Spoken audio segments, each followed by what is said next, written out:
नकली डाक्तर गर्भपात राकेट पर्दाफाश नकली डाक्तर गिरफ आठगढ़ बड़म्बा ब्लॉक सुनापाड़ निकट में दीर्घ वर्ष है चली क्लिनिक।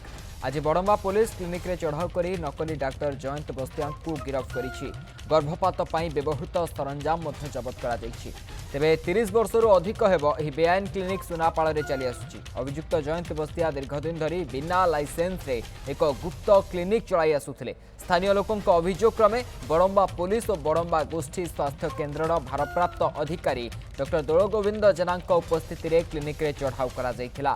अभियुक्त जयंत बस्तिया गिरफ कर आठगढ़ एसडीपीओ विश्वजीत महांती सूचना देइछन्ति।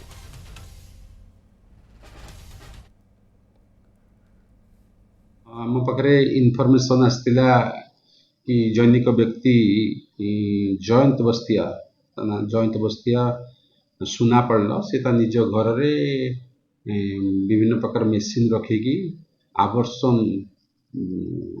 काम गुड़ा कराऊँगी ओमेन मानकर गतकाली एमती दुई जन आसिकी थिला बेले आमे पुलिस छद्मवेश से जाइथिला सादा ड्रेस रे एवं जानिया को पाइथिला आवर्सन पाई प्रस्तुत होउचंती। यापर आमे डॉक्टर को सब कलेक्टर के जरिया डॉक्टर को रिक्वेशन करथिलु एवं डॉक्टर टीम मध्य आम सहित आकंपानी करथिले बड़म्बा पुलिस सहित एवं जाइकी रेड करथिले। रेड करिवार दुई जन स्त्री लोक मध्य अंतसत्व अवस्था गर्भवती थिबा मिलथिला से प्रस्तुत होते आवर्सन करिया को तेणुकरी आमे से लोक को अरेस्ट करिछु ता सामग्री गुडी को जबत करिछु। आज से कोर्ट फरवर्ड है।